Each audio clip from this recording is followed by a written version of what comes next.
궁금해지고 보다 보면 책을 사게 만드는 본격 책읽기 독서 권장방송 읽어주는 기자 둘. 전 김경희입니다. 조현욱입니다. 안녕하세요. 그래서 잘 지냈습니까? 일주일 만이네요. 네. 이제 약간 뭐랄까 정상 궤도에 올라왔다는 느낌. 드디어 느낌적인 느낌. 어떤 석 달의 슬럼프를 딛고 그렇습니다. 네. 이제 정상 궤도에 올랐다. 후유증이 많았어요. 본 궤도에 올랐다가 35화 만에 본 궤도에 올랐다 이 말이죠. 이제 김 기자만 제때제때 독서를 해주면 궤도에서 이탈할 일이 없을 텐데. 전 지금까지 독서를 늦은 적이 한 번도 없죠. 아슬아슬했죠. 아슬아슬하지. 이제 중간 장편 한번 들어가면 이제 다시 한번 시작. 방금도 4분 전에 하나 또 읽고 왔어. 네, 그렇습니다. 자, 그리고 내가 보니까 나 안경 안 써잖아요. 네. 이게 안 써버릇하니까 네. 이게 잘 안 쓰게 되더라고. 안경 꼭 안 써도 되는 거잖아. 선배 어떻게 해요? 멋으로 쓰는 거잖아. 선배도 멋으로 쓰는 거잖아. 저는 지금 다시 30년 넘게 안경을 썼기 때문에 이게 없으면 허전해요. 저도 허전했는데 극복을 못했어요. 술을 먹을 때마다 없어져서 술값보다 안경값이 없어진다고? 더. 네. 술값보다 안경이 이제는 붙어 있지 않은 거지. 그렇지. 저는 이렇게 코랑 붙어 있거든요. 와야 어제도 잃어버렸어? 네, 지금 안경 술 먹고 어제 어제 누구 나왔어요? 어제 제 안경 쓰고 가신 분 찾습니다. 비싼 거 아니에요? 싼 건 아니죠. 안경 사이즈 렌즈. 본인한테 잘 어울린다고 좋아하더니 또 여러분 그래서 제가 오늘 안경 못 쓰고 왔다는 점 양해 부탁드리겠습니다. 아무도 몰랐을 것 같습니다. 당장 어제 술을 먹지 말았어야 했어요. 자, 일단 지난주 우리 권여현 작가의 봄밤 됐죠? 그게요. 죄송한데요. 봄밤이 맞대요. 그래? 대국민 사과. 사과하시죠. 제가 참 제 위치에서 알아야 될 발음 기호도 제대로 모르고 봄밤 울림소리가 된소리로 되는 그 과정에 대해서 제가 잠시 착각을 좀 했습니다. 죄송합니다. 봄밤으로 읽어주십시오. 죄송합니다. 저도 사과드리겠습니다. 어차피 몰랐는데 뭘 사과해요. 봄밤! 그래! 봄밤은 좀 이상해. 저의 피해자잖아요. 그러니까. 본인이 왜 사과를 하나? 그러니까 봄밤. 네. 자, 그런 의미에서 이번 주에 다룰 소설은 빠밤 정보라 작가의 Cursed Rabbit. 버니인데요. Bunny. Cursed Bunny입니다. 귀여운 저주토끼. 인형의 의미로. 예쁜 저주에 쓰이는 물건일수록 예쁘게 만들어야 하는 법이야라는 이 문구가 실려있는 저주토끼인데요. 자, 일단 이건 우리 시대의 소설은 아니죠? 아닙니다. 지난번에 얘기했듯이 이게 중간에 화제가 되는 책이어서 한번 기사에 최근에 많이 다뤄져서 일단 요거 한번 도대체 뭐길래? 어떤 책이길래 우리 정보라 작가의 저주토끼 Cursed Bunny가 맨 부커상 후보에 올랐냐 이 말이에요. 왜 이유가 뭡니까? 이제 소설 얘기하면서 하죠. 그럴까요? 네네. 자, 여러분 이 책이 요즘에 절찬리에 판매되고 있습니다. 이거 요새 또 매진 사례. 진짜. 네. 저희가 지금까지 막 소개해드린 책들은 막 없는 경우가 많았어요. 교보문고 가면은 막 절판, 없음. 절판이어서 네. 더 이상 나오지 않았어. 없어서 막 중고 알라딘 중고 매장 가야 있고 그런 경우 많은데 이거는 지금 핫한 판다. 지금 없어 못 파는 그런 책입니다. 자, 일단 맨부커상 그 부커상이죠 지금은. 그렇죠. 북커상. 이게 맨 그룹이 수원을 하다가 때려쳐서 부커상 된 거죠. 한강편에서 한번 얘기를 말씀드렸죠. 아무튼 그게 지금 맨 부커상인가? 북커상. 부커상이죠.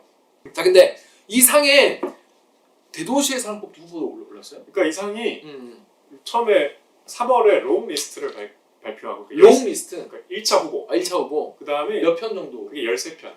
그럼 뭐 엄청 롱도 아니네. 3월 초에 이제 그걸 발표했어요. 거기에 박상영 작가의 우리가 했던 대도시의 사랑법하고 이 책이 들어갔어요. 근데 또 공교롭게도 같은 번역가예요. 안톤 허라는 번역가가 안톤 허님이 좋은 분이네. 귀인이네. 네. 귀인이야. 이 북커상은 북커상 인터내셔널 부분이잖아요. 네. 똑같이 줘요. 그러니까 상금을 나눠야 돼. 번역. 번역하고. 네. 그러니까 같이 후보에 오르는 거예요. 안톤 허님. 네. 그래서 13편이 그 당시에 이제 롱 리스트로 발표가 됐고 안톤 허님도 한번 책 읽기 한번 보실 수 있나요? 안톤 허님이 사실은 안톤 허가 이거를 보고 번역을 한 거거든요. 이 책 얘기 되네 하고 번역을 해서 이렇게 된 거야. 그러니까 사실은 정보라 작가보다도 더 거물이 되셨죠. 그 이제 딱 흙 속의 진주. 그렇지. 뻘 속의 진주를 딱 꺼내서 싹싹싹 가공해서 빠밤 이렇게 내놓는 그런 분인 거죠. 그러니까 뒤에 얘기하려고 그랬는데 정보라 작가는 등단한 작가가 아니에요. 그래요? 네, 그냥 상도 하나도 못 받았어요. 지금까지 완전 무명 작가였고 이 출판사 아작이라는 출판사도 굉장히 좀 규모가 그렇게 큰 출판사 아닙니다. 우리가 흔히 알고 있는 그런 대형 출판사는 아니잖아요. 이분은 저 슬라브 문학 공부하신 그냥 박사. 그리고 대학에서 이제 러시아와 SF 강의하고 계시고 디지털 작가상 모바일 부문 우수상 그리고 SF 어워드 단편 부문 본상 이런 걸 수상하시. 그러니까 우리가 지금까지 다뤘던 소설가들 같은 막 이상문학상 이쪽이랑 결이 완전 다른 주류 문학에서 인정받는 작가가 전혀 아니었는데 이 안토노가 이 책을 이거는 유럽에 먹힌다라고 판단을 해서 번역을 했는데 그게 진짜로 먹혔죠. 그래서 3월 초에 그 13편이 발표가 되고 최근에 2주 전에 그 숏리스트 6편이 발표가 됐는데 그중에 박상현 작가 빠지고 안타깝게도 이 작품이 올라갔죠. 그래서 근데 13편 중에서 K 문학이 2개나 올라갔다는 거는 이거는 주모 불러야겠는데. 그러니까 국뽕이 좀 차오르는데. 우리가 잘못 알고 있는 게 기사에서도 가끔 헷갈리는데 맨부커상 후보에 뭐 한강 황석영에 이어 3번째다 이렇게 얘기하는데 숏 리스트는 한 강밖에 못 올랐어요. 6명. 황석영 선생은 롱 리스트 한 번 하고 그 다음에 추려졌어. 당시 2018년에 한강 작가는 2번 올랐어요. 그래서 처음 오른 게 이제 채식주의자로 상을 탔고 그 다음에 2018년에 흰. 예, 그게 또 2차까지 올라갔어요. 그리고 이제 이게 2차까지 올라간 건 사실 한강에 이어 2번째인 거죠. 그렇습니다. 일단 문학상 중에서 그 부커상에 우리나라가 좀 잘 올라가네요. 뭐 최근에 이제 막 번역이 되면서 그렇게 됐는데 뭐 부커상은 이제 노벨 문학상과 프랑스의 봉쿠르상 하고 이거 3대 문학상이라고 하죠. 근데 뭐 사실 저는 뭐 그게 뭐 너무 이렇게 3대 문학상이라고 해서 우리가 절대적인 권위를 뭐 부여할 필요는 없지만 그래도 어쨌든 세계인들이 주목하는 권위 있는 상이고 사실 한국 소설에 관심 없는 뭐 어디 저 유럽 어디 독자들도 부커상 탔다 그러면 읽어볼 거 아니에요. 그렇죠. 그런 점에서 의미가 충분히 있죠. 그렇습니다. 그러면 무슨 내용인지 근데 이거 얘기해도 되나? 뭐 짧으니까. 왜냐하면 지금까지 우리가 다뤘던 책은 오래된 책들이어서 이게 줄거리를 설명을 드리는 게 뭐 큰 게 아니지만 이 책 같은 경우에는 지금 막이기 때문에 저는 이제 스포가 좀 취미이기 때문에. 그러니까 이게 저작권에는 문제가 없는 건가요? 저작권 뭐 우리가 소설 얘기 우리끼리 하는데 저작권이 뭐 적용이 되겠습니까? 그냥 해. 소설을 갖다 쓰는 것도 아니고 그쵸. 감상은 우리 거잖아요. 어떤 내용인지 일단 모르시는 아직 안 읽어보신 분도 계실 수 있기 때문에 일단 어떤 내용인지 정렬 기자가 1분 1분 만에 일단 설명드리겠습니다. 이게 제목은 저주토끼인데 이게 다 저주토끼가 아니라 단편 첫 번째 단편 제목이 저주토끼 10편의 단편이 들어있어요. 10편 단편 중에 첫 번째 단편이 저주토끼. 네. 내용이 어떤 건지 1분 만에 어떤 내용인지 간략하게 설명을 드리겠습니다. 준비됐나요? 네. 시작. 죽은 할아버지가 날마다 찾아와서 손자에게 해주는 얘기예요. 옛날 얘기인데 이 집안은 저주를 하는 물건을 만드는 집안이에요. 근데 이 할아버지가 어릴 때 아주 절친한 친구가 있었는데 그 친구는 마을의 유명한 술도가예요. 술을 빚는 집안인데 굉장히 그 마을에서 존경받고 신망받는 집안이었는데 영세하니까 이 할아버지의 친구가 공부를 해서 이 술도가를 전국적인 유통망을 가진 큰 업체로 키우려고 이제 막 경영일선에 뛰어듭니다. 그때 경쟁업체가 흑색선전을 하죠. 저 술도가는 공업용 알코올로 술을 만든다. 그래서 이 집이 쫄딱 망하고 할아버지의 친구는 결국 자살해요. 그래서 이 할아버지가 저주의 물품을 개인적인 용도로 쓰이면 안 된다는 불문율을 깨고 저주 토끼를 만듭니다. 이걸 만지면 저주가 생겨요. 그래서 어떻게 그 원수의 집안에 갖다 놔요.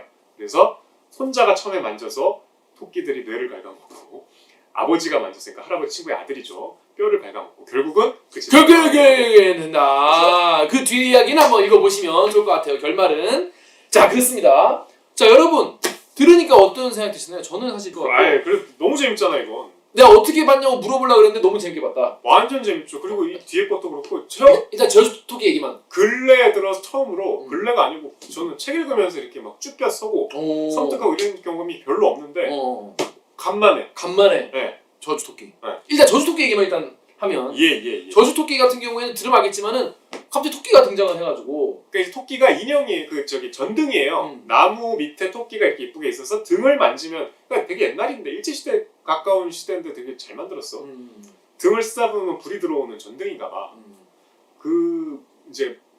그게 이제 이 집안이 저주하는 뭔가 이렇게 영매가 되는 물건을 만드는 집안. 그러니까 할아버지가 그러니까 이 이야기 자체는 이제 액자식 구성인데 이 할아버지 또 나중에 나오지만 이게 그 살아계신 할아버지가 아니죠.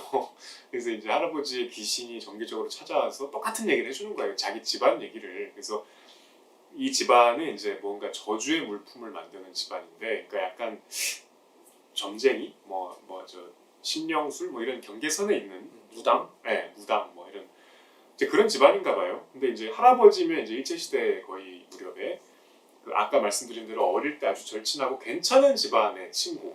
근데 그 집안은 술을 만드는 아주 전통주 우리가 전통적인 방식으로 저는 이게 재밌었던 게 그 전통주 우리 소주가 오염되는 과정이 잘 나와. 원래 소주도 전통 증류식이었잖아요. 소주 꼬리에다가 받아서 그렇게 정직하게 술을 만드는 집안이었는데 이게 이제 박정희 정권 때 약간 이제 혼식 장려하고 쌀 소비 그 맛 좀 줄이려고 술을 쌀로 만드는 걸 금지하잖아요. 그래서 이제 희석식 소주가 나오는데 이 집안은 되게 인품과 어떤 신망에 비해서 불행하게도 정치적인 로비력이 제로여서 당시에 군사 정권에 막 줄을 대고 있던 다른 경쟁 업체가 이제 로비를 통해서 고사 작전에 들어가죠. 거기다가 이제 흑색 선전 아까 말씀드린 대로 저 술집은 알코올을 공업용 알코올을 쓴다. 이거 뭐 흑색 선전에 대응할 방법이 없으니까 그 집이 결국 망하고 할아버지의 절친한 친구 경영을 이제 맡아서 뭔가 해보려던 그 친구도 결국 자살해요. 그래서 이제 이 할아버지가 집안의 불문율을 깨고 개인의 어떤 원한을 갖고 저주를 하면 안 되는데 그러니까 이게 저는 무슨 뜻인지 모르겠지만 어쨌든 의뢰가 들어온 걸만 해야 된다는 뜻이겠죠. 그 저주 토끼를 만들어 갖고 근데 이게 상대가 그걸 만져야 저주가 이제 효력이 발생하거든. 손을 대야 되는 거지. 그래서 어떻게든 이제 뭐 그 원수는 이제 그 경쟁 업체의 사장이잖아. 그 사장실까지 갖다 놔. 어떻게든 네. 아는 사람을 통해 가지고. 근데 뭐 사장이 만지는데 실패하고 그게 창고로 가요. 근데 그때부터 밤마다 이건 그냥 전등인데 토끼가 번식을 해갖고 창고에 모든 걸 다 갉아먹어. 뭐 서류니 뭐 무슨 돈이니 뭐 다 갉아먹어.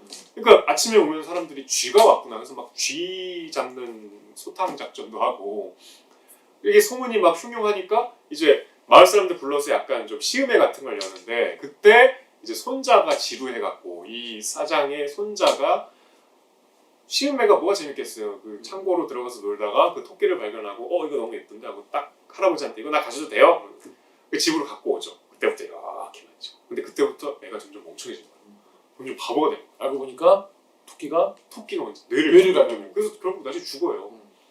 그래갖고 이제 슬픔에 잠긴 아버지, 그러니까 이 사장의 아들이죠. 손자가 죽었으니까 이 아버지는 아들이 생전에 애지중지했던 이 토끼를 또 부여잡고 이러면서 아들을 그리워하다가 침대에서 한 발을 틱 들이면 발이 뚝 부러지고 손을 짚으면 손이 뚝 부러지고 토끼가 이번에는 뼈를 갉아먹기 시작해요. 결국 이 아버지도 죽어요. 그리고 벌식한 다른 토끼들은 계속 이 회사의 비품을 갉아먹는 거예요.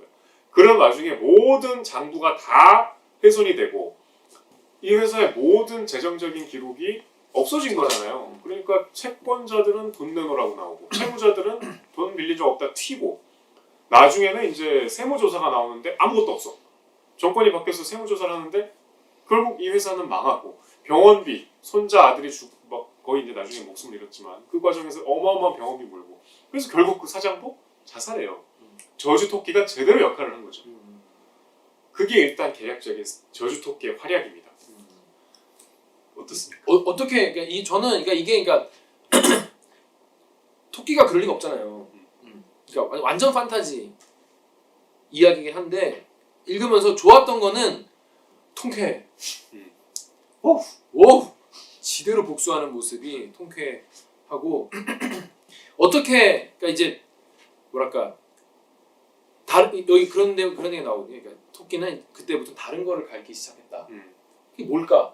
읽다 보니까 뇌였어. 갔나 보다. 막 이렇게 약간 약간 섬뜩하게 다가오는 그런 부분들이 그런 묘사가 되게 잘 돼 있는 그런 소설이었던 것 같아요. 그러니까 아주 그 비현실적인 스토리를 통해서 제대로 권선징악을 하는 얘기죠. 그리고 사실 그 토끼라는 그 소재 자체가 너무 섬뜩하잖아요. 여기 보면은 그 꼬리랑 귀가 약간 까만 하얀 토끼인데 뭐 정말 예쁘니까 그 손자도 와서 막 쓰다듬고 애지중지했겠죠. 그러니까 우리가 생각할 수 없는 뭐 보통 12지 신 하면은 뭐 호랑이니 뭐 용이니 이런 거 토끼가 이렇게 뭔가 저주의 대상이 된다니까 더 섬뜩하고 그 과정이 굉장히 압축적으로 빠르게 전개가 돼서 네. 일단 너무 재밌어요. 너무 재밌어요. 그러니까 저 같은 경우에 이런 비현실적인 내용을 딱 싫어하는 긴 하는데, 그러니까 토끼 전등을 갖다 놓는다는 데까지는 현실적이에요. 근데 갑자기 그걸 이제 창고에 갖다 놓는데 그때부터 토끼가 번식을 하기 시작한다는 거예요. 구체적인 피해가 나오는 게 조금 이제 거기서 힘들어지죠. 그죠? 아, 토끼가 번식을 한다고 거기서? 걔가 이제 종이를 갉아먹는다고. 부터 이제 이걸 내가 이걸 산을 내가 넘어야겠구나. 근데 그 산을 넘게 만들려면 그러니까 그런 거 이게 저는 이제 SF나 이렇게 SF는 괜찮아요. 설정이 뭐 있으니. 근데 이건 이제 완전 생 판타지잖아요. 생 판타지. 이것도 약간 왜냐면 여기서 일어나는 일은 완전 현실 기반의 일인데 여기가 판타지 세상이다. 여기가 지금 J.R.R. 톨킨의 반지의 제왕이야. 그럼 토끼가 뭘 해도 이상하지 않지? 토끼가 말해도 뭐 이상하지 일단 않아. 우리가 내려놓고 보니까 근데 여기 완전 이제 현실을 기반으로 그러니까 불행과 비극은 현실적인데 그걸 가져오는 저주는 너무 판타지적인 거예요. 그래서 이 간격을 뛰어넘게 만들려면은 전개가 너무 재밌거나 묘사가 되게 탄탄하거나 뭔가 설득시킬 만한 이게 필요하거든요. 근데 저는 읽으면서 이게 납득되기 시작한 거는 그 할아버지의 그 원한이랄까? 저주를 걸게 만든 이유 같은 게 너무나 절실했다는 생각이 들었어요. 너무 절실해서 진짜 나쁜 놈들이잖아. 진짜 나쁜 사람들이니까 어떻게든지 저주를 내가 내리고 싶다는 나도 그런 마음이 들었고, 그리고 이 과정 자체, 이 과정은 토끼 저주가 옮겨가는 과정이 되게 재밌게 그리고 거기서 나오는 그 막 갉아먹으면서 없어지는 피해 규모 같은 게 되게 재밌게 현실적으로 잘 묘사가 돼 있어요.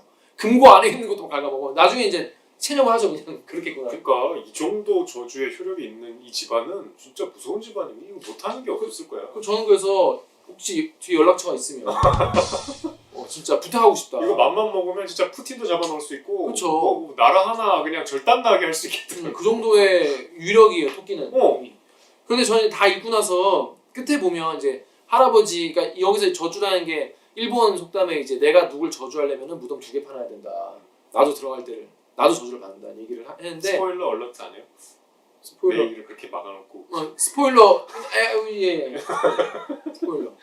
근데 있는데 저는 이 모든 게 할아버지의 그냥 망상일 수도 있잖아요. 그러면 너무 허무하고 할아버지도 이제 결국 갔잖아. 이걸로 인해서 뭔가 이제 해코지를 당한 거죠. 대가를 치른 거죠. 그래서 할아버지는 이게 그냥 할아버지가 아니에요. 그냥 이미 돌아가신 분이고 시신도 어딘지 모르고 근데 늘 찾아와서 이게 똑같은 얘기를 똑같이 맨날 하는 거야. 그러니까 되게 불행한 영혼이 된 거지. 그러니까 뭐 저주의 대가 아니겠습니까? 저는 이게 무슨 뭐 이거 다 그냥 미친 할아버지의 판타지였다. 이거는 너무 좀 허무한 것 같아. 그건 아닌 것 같고. 그럼 이 스토리의 추진력이 갑자기 확 떨어져. 무덤 2개 판 것 중에 하나 들어간 거지 뭐. 그렇죠. 그래서 이 저주를 내림으로써 그 정말 나쁜 기업, 나쁜 가문이 정말 3대가 멸하게 되는 과정을 귀여운 토끼가 이어진 그런 이야기였습니다. 무서워. 무섭고 재밌게 읽었어요. 그리고 이 집안이 실제로 있으면 좋겠다. 그리고 되게 문장이 깔끔하지 않아요? 맞아요. 읽기가 편해요. 되게 이렇게 군더더기가 없어서 막 문장이 현란하고 묘사가 뛰어나고 그런 건 아닌데 아주 그 뭐 담백한 전개고 문장에 뭔가 이렇게 큰 덕지덕지 수식이 없으니까 이 전개가 굉장히 박진감 넘쳐요. 빨리빨리 진행이 되고 아주 쉽게 읽혀요. 누구나 읽을 수 있고 사실 마음먹으면 서점에 서서 다 읽을 수 있어요. 서점에 서서 다 읽는다는 게 짧아서가 아니라 재밌어서. 그래서 한번 지금 도대체 이 뭐랄까 떠들썩하게 이 책을 다들 뭐 칭찬을 하고 신문에 나는데 도대체 뭘까 확인하는데 얼마 안 걸립니다. 되게 재밌어요. 그렇습니다. 재밌습니다. 자, 근데 저는 그 다음 게 너무 재밌었어요. 그 다음 소설은요. 요 다음 뒤에 붙은 게 머리라는 단편인데, 자 스포일러. 이제 안 보신 분은 가서 사서 보고 오세요. 자, 어떤 내용입니까? 머리는 어떤 여자가 변기에 볼일을 보고 일어나면 그 안에 무언가가 나에게 말을 걸어요. 동그란 물체인데 이게 똥으로 돼 있어. 뭐 그런 자세한 묘사는 안 되지만 그런 걸로 추정이 돼. 똥이야. 이 여자의 배설물로 만들어진 어떤 뭔가요? 흉측하게 생긴 동그란 물체가 말을 걸어. 어머니라고. 어후. 너무 섬뜩하죠. 그럼 물을 내려. 그럼 없어져야 되는데 다음에 볼일 보고 일어나면 또 어머니 불러. 세월이 흘러서 이 여자가 집을 옮겨도 따라오고 결혼을 해서 따라오고 얼마나 싫어, 얼마나 무서워. 아우 너무 싫어. 평생 나를 따라다니는 거야. 화장실 갈 때마다 공포에 사로잡혀서 이 여자가 방광염에 걸릴 지경. 근데 어쨌든 뭐 없어졌다 나왔다 없어졌다 해서 한 번은 이 여자가 이제 그 삶의 고통과 분노를 이기지 못하고 그 더러운 흉측한 물체를 딱 집어서 베란다에 가서 말려 죽이려고. 그 전에 쓰레기장에 뭐 쓰레기장도 한번 가고. 버리는데 이제 근데 이제 이 소설의 특징은 주변 사람들이 그걸 아무렇지도 않게 다시 갖다 놔요. 그럼 이거 남편한테 물어봐. 이거 자기가 갖다 놨어? 말을 걸길래 그냥 갖다 놨어. 그러니까 다들 이 신기한 게 아니요. 아니 그 뭐 알을 까는 것도 아니고 뭐 돌아다니는 것도 아니고 냅둬. 이게 주변 사람들 그렇게 얘기를 해. 그리고 이제 세월이 계속 흘러요. 무심함. 자식이 대학생이 시작할 때는 미혼의 여성이었는데 이제 뒷부분에는 이제 애가 대학생이 돼서 집에 잘 안 들어오고 남편도 회사에 중역이 될 만큼 늙어서 회사에 집에 잘 안 들어오고 어느 날 자기 거울을 보고 내가 늙었구나 흰머리가 있구나 이러고 있을 때 또 다시 오랜만에 어머니가 아니고 이게 쑥 팔이 나오죠.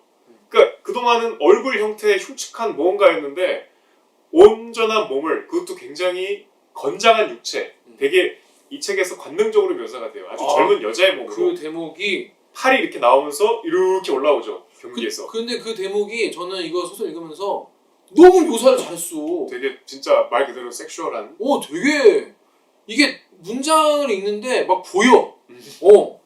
이게 뭐냐면 그 부분이 전 되게 인상적이었어요. 그 전에는 막 머리만 다니고 뭐 온전한 모습이 아니고 그러다가 이제 갖다 버리고 말리고 막 별 난리를 쳐서 얘가 몇 년 동안 안 보였단 말이야.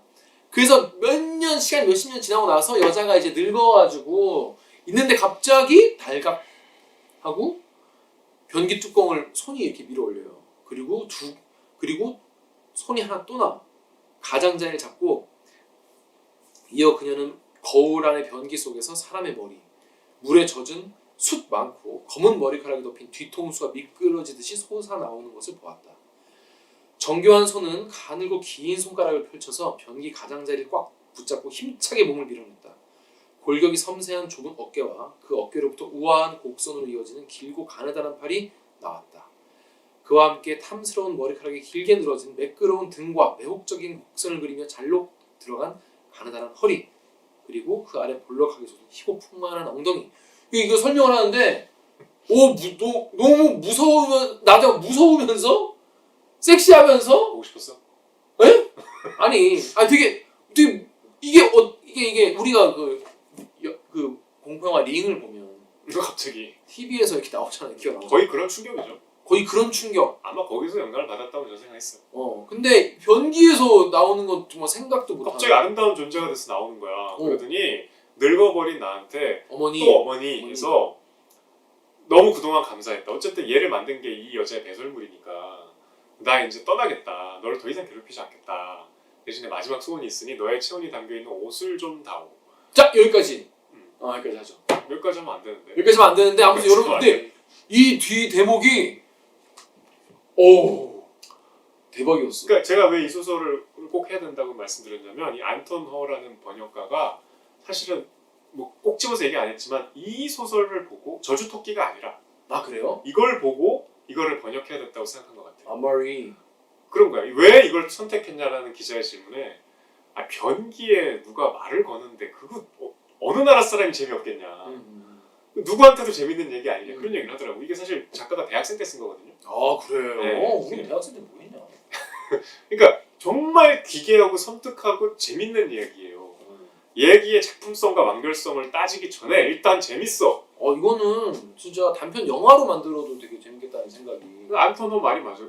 설정이 이런데 어떻게 안 봐요? 설정이 또 이런데 엔딩은 와 여러분 꼭 보세요. 대충 공포. 오 쉣! 나 보다가 난 되게 그래서 이거 되게 훈훈하구나. 장성했구나. 오 쉣!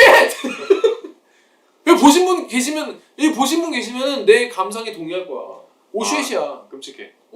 섬뜩해. 정말 등골이 오싹해. 근데 뭔가 얘 하는 말도 납득이 돼서 뭘 납득이 돼? 오 쉣! 그래서 굉장히 근데 여기까지 전개도 재밌어요. 금방 읽어요. 일단 짧아요. 근데 여기서 주변 사람들이 왜 이렇게 무심하지? 근데 그러니까 그게 되게 이상한 세상이지. 아니 뭔가 저는 이런 그런 생각도 들었어요. 뭔가 이 그냥 나 혼자 그냥 생각한 건데 이 여성들이 이 주변으로부터 오는 불안감이나 평소에 느끼는 주변에서의 공포, 불안, 뭐 내가 지금 뭐 집에 가는데 누군가 따라오는 것 같다는 그런 불안이나 공포 같은 게 있잖아요, 여성분들이. 저는 사실 이런 여성들의 그러니까 남성들은 잘 느끼지 못하는 여성들 일상에서의 공포를 내가 어떻게 알게 됐냐면 제 여동생이 있어요. 알죠. 네, 여동생이 지하철 타는 얘기를 했는데 제가 그랬거든요. 아, 나 신도림역에서 사람 갈아타는데 사람들 너무 북적이고 나 너무 막 기분도 안 좋았다. 사람들이 막 너무 막 그래서 오빠 여자들은 그걸 자꾸 만진다. 왜 만지냐. 뭐 그런 경험이 늘 있다는 거예요, 자기는. 그래서 그게 아마 대학생 때였을 거예요. 그래서 그때 아, 내가 못 느끼는 내가 남자니까 아예 접할 일이 없는 상상도 못하는 여성들의 공포나 이런 게 있겠구나라는 생각이 들었는데 그런 거에 대해서 남편이나 뭐 업체나 이런 사람들은 뭐 신경 쓰지 말라고 청소부 아시는 이런 사람들 여기서 그냥 신경 쓰지 말라고 뭐 별거 아니고 이렇게 얘기를 하거든. 근데 그렇게 그냥 그러다 보니까 이제 그걸 나도 그냥 그냥 별거 아닐까 이렇게 외면을 하고 살다가 그것 때문에 방광염도 걸리고 뭐 일상이 잘 영위가 안 되는데 나중에 그것 때문에 더 큰 피해가 생긴다는 뭐 그런 뉘앙스인가? 라고 봤는데 마지막에 엔딩이 너무 무시무시한 거대한 공포라서. 근데 그렇게 이야기에는 그럼 다시 앞으로 돌아가서 이 여자 주인공이 그 사태를 막을 방법이 없잖아. 그치. 근데 보면은 그럼 이 여성은 어떻게 행동했어야 됐을까? 똥을 안 싸고 살 수 없잖아. 똥을 안 싸고 살 수 없어요. 그러면 근데 그때 어머니라고 막 했을 때 똥한테 그러면 좀 더 다정하게 해줬어야 되나? 그러니까 저는 약간 그래서 이게 그런 어떤 메타폰가? 생각했다가도 그 공포의 본질 그 똥이랑 이거랑은 약간 등치가 안 되잖아. 약간 안 맞잖아. 그러면 약간 내가 그러면 그렇게 나에게 엄습하는 일상의 공포에 대해서 내가 다정하게 해줘야 되나? 이게 다르니까 그건 아닌가 보다 라고 생각했어요. 그러면 이제 평소에 주변 사람들한테 잘하고 살자 뭐 그런 건가? 나보다 약한 존재들한테 자꾸 이렇게 메시지를 찾으려고 그래. 그냥 무섭고 섬뜩한 이야기야. 되게 무서워. 환상적인 세상을 만들어 놓은 거야. 너무 무서워. 근데 굳이 뭐 따져보면은 남편이 도로 안 갔다 왔으면 좀 퇴치가 됐을 가능성이 있어 보이던데 햇빛차 말라줄 것 같잖아요. 네. 그래서 조금 하여튼 너무 이 여성한테 가혹하잖아. 맞아. 뭐 잘못한 게 딱히 없는. 되게 정상적으로 평범하게 인생을 살아가는데 마지막에 그런 봉변을 당하는데 방법이 없어요. 맞아요. 이게 뭐 어느 특정 변기에 서식하는 게 아니야. 그러니까 나도 따라와. 집을 옮겨도 따라오고 회사로도 따라와. 회사의 화장실은 없어야 될 거 아니야. 그러니까 이거는 뭐 못 도망가요. 방법이 없어. 그러면 못 도망가지 하는 절망 속에 우리가 잠시 빠지잖아. 이게 그 소설의 어떤. 근데 그런 변기에서 뭐가 나오고 이런 아이디어는 그냥 아이디어 차원인데 이거를 소설로 그렇죠. 재밌게 쓴 게 정말 대학생 때였다고? 대박이죠. 그래. 보통은 이게 이렇게 써서 지금 우리가 부커상 후보에 올랐으니 방송까지 다루고 있는데 생각해봐. 뭐 지인이나 뭐 후배나 선배가 야 이런 얘기 어떨까 이러면 코웃음 칠 거 아니야. 그렇죠. 그걸 소설로 쓰겠다 그러면 막 되게 말리거나 그렇죠. 야 그런 아이디어는 좋은데 그걸 소설로 쓰면 사람들이 보겠냐? 그렇죠. 뭐 이런 반응들일 텐데 이걸 소설로 썼다는 그 추진력 자체도 저는 굉장히 작가로서 뛰어난 것 같아요. 맞아요. 제가 존경하는 이제 게임 제작자 히데오 코지마라는 분이 누구시죠? 히데오 코지마라는 분이 있어요. 메탈 기어 솔리드를 만든 분인데 그분이 최근에 만든 게임이 데스 스트랜딩이라는 게임인데 게임 내용은 뭐냐면 택배 짐을 이렇게 짐을 이제 메고 배달을 다니는 거예요. 택배 게임이에요. 이렇게 현실을 도피하려고 하는 게임에서 현실이 더 그러니까 실제로 느껴지네. 이제 쿠팡이나 이런 이제 그런 택배분들이 집에 와서 그 게임을 또 하는 거야. 그래서 너무 현실감 있게 하고 싶어서 그 택배 옷을 입고 그 게임을 하고 계시고. 근데 이제 택배하는 이유가 있어. 왜냐면 그 타임폴이라고 막 비가 내려가지고 여기 다 밖으로 못 다니는 사람들 인터넷도 안 되고 그래서 여기부터 여기까지 택배맨이 없으면은 이게 인류가 이제 생존할 수 없는 그런 세계가 된 거예요. 그래서 택배맨들이 이제 그걸 이제 왔다 갔다 하는 그런 스토리인데 비를 맞으면 늙어. 그 타임폴을 맞으면은 시간이 빨리 가. 그 부분만. 안 맞아야 돼? 그걸 맞으면 안 돼. 그래서 자동차도 다 노이스고 맞으면 뭐 그런 설정이에요. 그럼 뭐 반대로 뭐 슈퍼마리오처럼 버섯먹어 커지고 이런 것도 있어요? 아니요 그런 거 없어요. 잘 피해 다녀야 돼. 근데 아무튼 근데 이게 딱 그 얘기가 들었을 때 택배 짐을 다 메고 다니고 하는 게임을 하면 재밌지 않을까요? 라고 했을 때 야, 그거- 이 새끼야. 야, 그걸 사람들이 평소에도 피곤한데 게임에서도 게임에서도 그걸 짐을 옮기는 거 하고 싶겠냐? 말이 되냐? 그러면 피자 배달도 하거든? 피자 박스는 이렇게 쌓으면 안 돼. 피자가 망가져. 이렇게 쌓아야 돼. 어떻게 하면 피자를 그런 짐을 효율적으로 잘 쌓을 수 있을까? 게임에서 스트레스를 받으라고 공부나 이 새끼야 퇴. 그러니까 그랬을 건데 데스 스트랜딩 정말 대작이죠. 많이 팔렸어요.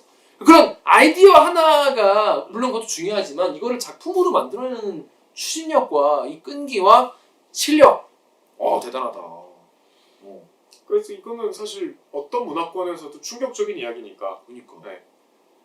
이거 보면은 근데 그 북커상이 저주토끼라는 단편에 주는 거예요? 아니면 단편 집에 주는 거예요? 이 책에 주는 거죠. 이 책에 주는 거구나. 그래서 머리가 그렇죠. 펌이 되는 거구나. 아무튼 저는 머리 보니까 사람들이 남편이 그냥 신경 쓰지 마 별거 아니잖아. 이렇게 주변에서 다 이렇게 얘기를 해. 아무도 이 여자의 이거에 관심을 안 가져줘. 그러다가 쑥 나와. 여러분 꼭 한번 보십시오. 그 여자는 참 진짜 김 기자 말대로 여자의 엄청난 공포와 고독에 좀 방점이 찍혔을 수도 있겠네요. 말씀을 들어보니까 되게 내가 이런 일을 겪고 있는데 아무도 이렇게 대수롭지 않게 생각하고 내가 힘겹게 퇴치했는데 다시 원상복귀 시키는 것도 주변 사람들이고 너무 그게 너무 주변 사람들이 너무 원망스럽고 그러니까 별거 아니겠지 했는데 그게 결국에는 아무튼 꼭 읽어보십시오. 그 다음 거 봤어요? 차가운 손가락? 저는 그거 안 보고 딴 거 봤어요. 차가운 손가락은 어때요? 차가운 손가락도 이것처럼 막 그 신박한 이야기는 아니지만 더 섬뜩해요. 왜 자꾸 섬뜩해지는데? 시작이 어떤 여자가 차에서 정신을 차리는데 아무것도 안 보고 깜깜해. 뭔가 내 차에 gat혀 있어. 못 빠져나가겠어. 막 아무것도 안 잡혀. 근데 누군가 목소리가 들려. 선생님 괜찮으세요? 그래서 지금 내가 어디 있냐 그랬더니 지금 늪이니까 빨리 나와야 된다 차에서. 지금 아마 추정컨대 교통사고 당해서 늪에 처박혔나 봐. 그래갖고 막 이렇게 막 나가려고 안간힘을 쓰고 이제 문을 겨우 밖에서 좀 도와주고. 문이라는 게 트렁크가 아니라 그냥 차문인가? 운전석에서. 응. 겨우 문을 조금 열고 막 이렇게 상반신을 빼고 하다가 갑자기 나 반지가 떨어져 있을 텐데 막 찾다가 밖에서는 지금 늪이라 빠진다 빨리 나와라. 나 반지 찾아야 된다 이랬더니 반지 내가 갖고 있다. 그래서 거기서부터 약간 이상하지. 반지를 왜 갖고 계시지? 하여튼 빨리 나오라니까 얼른 나와. 그럼 차가 이렇게 가라앉아. 그래서 옆에 있는 그 목소리가 우리 빨리 지금 이 늪지를 빠져나가자. 그러고 막 가요.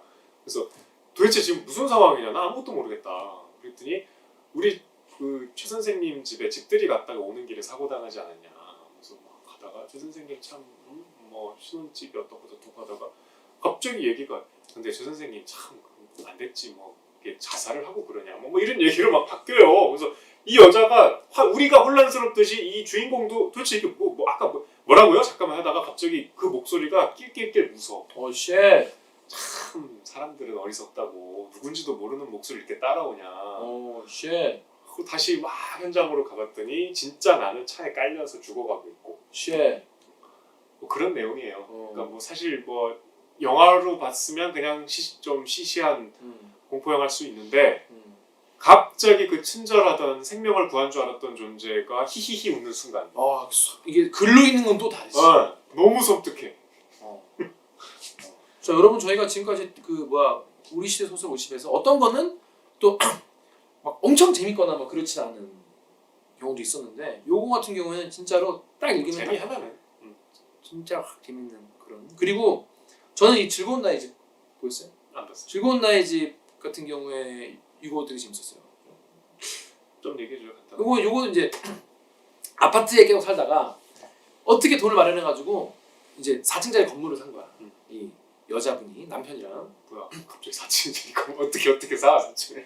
그 이유가 있던 거야. 가보니까 집이 이제 4층에는 그러니까 4층에 집이 살고 1층에는 뭐 세 주고 2층 3층 세 주고 그랬는데 이제 이분이 처음 이제 건물주가 된 거죠. 그래서 이제 세입자들을 받고 자기네 갔는데 4층이 너무 엉망이야.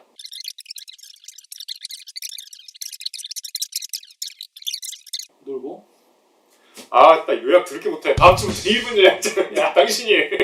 아무튼 그 아이가 나중에 어떻게 되는지가 핵심이에요 사실은. 아이가 또 뭐 아이가 또 당하나 보죠? 뭐 그런 이야기예요. 그 제목이 또 아이러니한 제목이니까. 즐거운 나의 집이에요. 이분 요약 쉽지 않네. 그래서 여기 저는 이 즐거운 나의 집도 보다 보면은 확 이제 반전.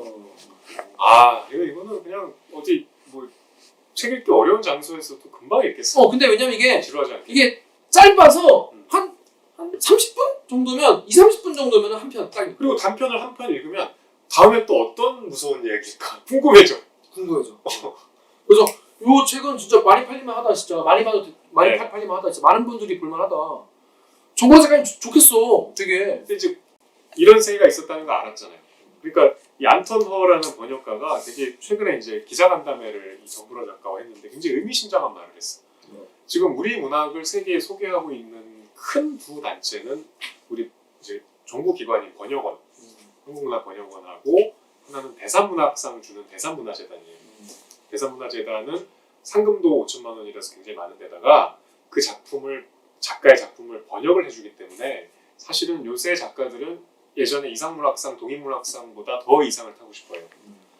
근데 이 두 단체에서 선정한 작품들이 너무 우리 주류 문단, 소설가, 그러니까 보통 문학상 심사를 교수, 평론가, 소설가가 하거든요. 그러니까 그 주류 문단이 선호하는 작품들을 자꾸 소개하는데 사실 해외에서 먹히는 건 그런 게 아니다. 이건 완전 장르 문학이라고 해서 서브컬처라고 조금 약간 B급으로 취급받는 책이잖아요. 이 소설, 장르 자체가. 근데 이런 거에 어떤 보편성들을 갖고 있는 물론 SF나 이런 기괴한 공포 이런 거라고 해서 다 먹힌다는 뜻이 절 아닌데 잘 써야 오케이. 그 중에서 정말 한국적인 정서를 담고 독특한 정서를 갖고 있는 우리 이야기들이 경쟁력이 있다. 해외에서는 지금 그런 게 먹힌다. 지금 주류 문단에서 뭔가 잘못 보고 있다. 이런 지적들을 하더라고요. 문학계의 BTS. 그러니까 우리만의 스멜라이 버터. 물론 이제 이 책이 뭐 여러 가지 좀 단점이랄까?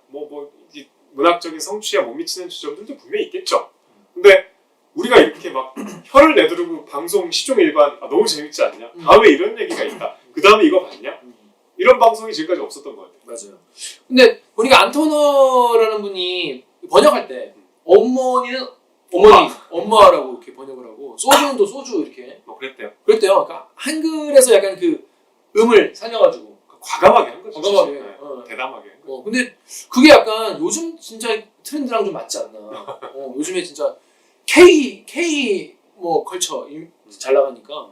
그래서 전 약간 근데 저는 일단 책을 잘 안 읽는 사람이었고 정력 기자는 책을 읽되 약간 주류 문학을 좀 그대로 그동안 많이 읽어왔죠. 그런데 약간 사대주의가 있었죠. 그런 거에 대한 약간 이제 장르 문학은 근데 실제로 읽어보니까 어떻습니까? 물론 이제 장르마다 장점이 있지만은 그러니까 이거 하면서 이번에 좀 많이 읽게 된 거죠. 그렇죠. 사실 이런 책은 돈 주고 안 샀어요 그동안. 근데 아까 김 기자가 처음에 방송 시작할 때 얘기한 문장 여기서 써있지만 저주에 쓰이는 물건일수록 예쁘게 만들어야 한다. 이거는 우리가 흔히 듣지만 이거를 처음 들어보는 다른 문화권 사람들이 들으면 굉장히 절묘한 단어법이라고 생각할 수도 있을 것 같아요. 그러니까 이 문장들이 상당히 세련되고 많은 층위를 갖고 있는 두터운 문장들이어서 더 좋았어요. 그리고 이 작가 인터뷰 중에 우리가 이런 걸 무시하지만 사실 도스토옙스키 소설 보면 이분이 작가가 이제 슬라브 문학의 박사학위를 딴 분이니까 저는 감히 이렇게 범접할 수 없는 수준으로 톨스토이, 도스토옙스키 이런 거 섭렵을 하셨겠죠. 도스토옙스키 소설에 귀신 많이 나오거든요. 그런 환상적인 요소들이 우리가 고전이라고 알고 있는 소설에 사실 많이 있다. 왜 자꾸 고정관념과 사대주의를 가지고 고집하냐. 그 말이 맞는 것 같아요. 맞네.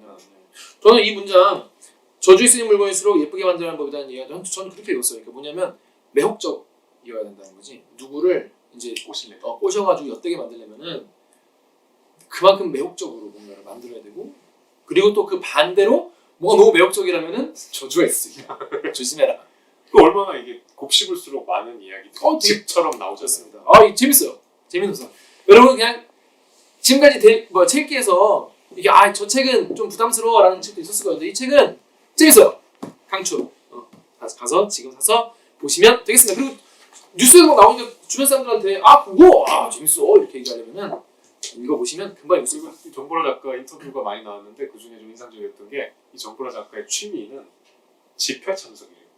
데모 나가시는 거예요. 네, 데모가 취미라고 그래요. 그래서 뭐 세월호 추모 집회도 나가시고 동아일보 기사는 첫머리가 인터뷰 기사 치고 독특한데 전화 딱 해서 전화를 걸었더니 자기 소감이 어떠냐 물었대요. 그랬더니 지금 저희 우크라이나 침공 반대 집회에서 갔다 와서 너무 춥다. 이게 소감이다.